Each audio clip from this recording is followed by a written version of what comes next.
More reaction continuing to pour in after President Trump's surprise announcement last week regarding beef imports. The president saying he wants to bring in more beef from Argentina in an effort to help drive down the costs, which is at record highs in the U.S. It's a move that's drawn attention from cattle farmers and lawmakers on both sides of the aisle here in the state, where the cattle industry is large. What are Colorado's ranchers saying, and what does Republican Congressman Jeff Crank think about the president's announcement? On one hand, he said that, he's going to try to help get the food cost and our energy costs down for the American people.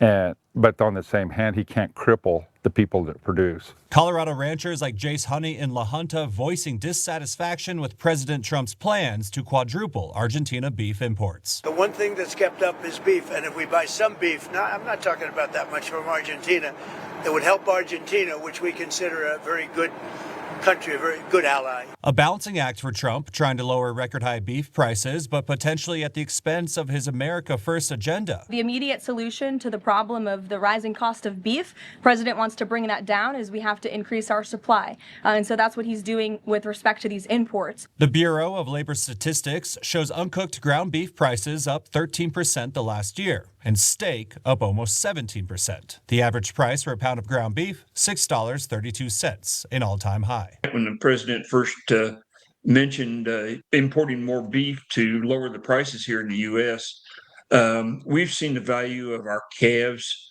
go down $50 to $100 a head. Long term, the Colorado Cattlemen's Association doesn't think it will have a big impact. Short term, though, the president's announcement has driven down the price of cattle right in the middle of the season when ranchers are selling. Governor Jared Polis says Colorado is fifth in the nation for beef exports, calling on the president to reverse course. People want lower prices, sure, but then, we have a lot of cattle ranchers in Colorado. We do. So what's your reaction to President Trump wanting to do that? I think we got to remember that when the president of the United States speaks, people listen. You've got to be careful. That is a national security issue if we lose the ability to produce food for our people. So we got to be very, very careful about it. So we got to move a lot slower, I think, than just making a comment about it.